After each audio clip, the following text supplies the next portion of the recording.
اگر آپ سے کوئی گناہ ہو جائے اور آپ یہی چاہتے ہیں کہ میرے گناہ معاف ہو جائے تو آپ میرے ساتھ یہ ویڈیو پوری دیکھیں۔ اللہ کے نبی صلی اللہ علیہ وسلم نے فرمایا، حدیث قدسی ہے، کہ ایک بندے نے گناہ کیا، اس نے کہا کہ اے اللہ میرے گناہ معاف فرما دے، تو اللہ تعالیٰ نے فرمایا کہ میرے بندے نے گناہ کیا ہے، اس کے باوجود اس کو معلوم ہے کہ میرے رب ہے، یا تو گناہ معاف فرما دیتا ہے اور یا اس کی پکڑ فرما دیتا ہے اس کی وجہ سے۔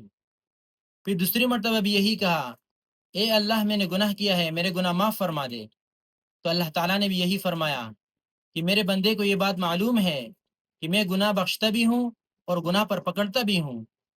پھر تیسری مرتبہ بھی یہی کہا کہ اے اللہ میں نے گناہ کیا ہے، مجھے معاف فرما دے، میرے گناہ بخش دے، تو اللہ تعالیٰ نے بھی یہی فرمایا کہ میرے بندے کو یہ بات معلوم ہے کہ میں گناہ بخشتا بھی ہوں اور گناہ پر پکڑتا بھی ہوں، اے بندے اب تو جا، جو چاہے کر، میں نے تجھے معاف کر دیا۔ اللہ اکبر۔ اور ایک اور روایت میں آتا ہے، اللہ کے نبی صلی اللہ علیہ وسلم نے فرمایا، التائب من الذنب کمن لا ذنب له، گناہوں سے توبہ کرنے والا انسان ایسا ہو جاتا ہے جیسا کہ اس نے گناہ کیا ہی نہ ہو۔ اللہ اکبر۔ اور ایک اور روایت میں اللہ کے نبی صلی اللہ علیہ وسلم نے فرمایا کہ سب سے بہترین گناہ گار وہ ہے کہ جو تو گناہ کرے فوراً توبہ کر لے۔ سبحان اللہ۔